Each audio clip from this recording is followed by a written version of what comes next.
This weekend, a Charlottesville band will perform an entire album of songs that was nearly destined to never be heard. They're picking up where the doctor turned songwriter left off when his life took a sudden turn last year.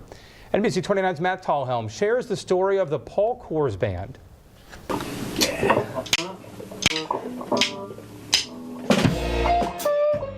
Every band finds its beat. Yeah, it went way fast, but it actually got us to the right tempo. And builds chords. Oh, if I play the right part, I'm going like this. To bring a songwriter's lyrics to life. His story really comes through in this music. Especially when the band's rehearsing for its first gig. It's got some folk roots and there's some funkiness to it. But this rehearsal's tougher Just bring up the intensity without the band's first frontman. These songs were going to not be sung. I'm moving on and I'm leaving. These are the lyrics of Paul Koors. One more time, dear Virginia. The songwriter would hang up his white coat and strap on his guitar while completing his surgical residency at the University of Virginia. So he was super busy, but he really wanted to have this creative outlet of songwriting. I would listen to you sing. Paul wrote 11 songs. He wrote what was really in his heart. Recording guitar and vocals in Greg Howard's home studio. I've never worked with anybody who had so little ego as far as an artist was concerned. Like, you know, he was always like, well, I don't know what I'm doing, so just you tell me what you think. They were nearly finished tweaking the tracks. He was going to come down sometime in the fall to finish mixing the record. When? Paul died suddenly of an aortic dissection, so he was just at the gym very briefly and collapsed and died. That could have silenced Paul's music. But Howard couldn't leave his friend's work incomplete. So I had to really imagine how he would want things to be done. The finished recordings became an album, Make a Man, the unfinished life of Paul Koors. He was only 38 years old, and he hadn't really had a chance to pursue his musical dreams.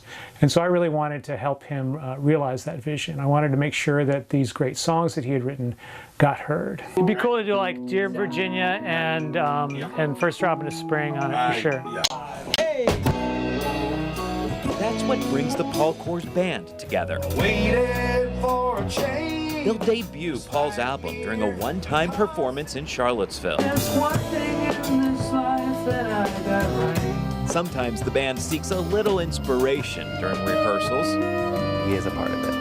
And any little struggles that we may have, like finding notes and working on these parts to try to replicate what he did, we can just kind of call on him for some help.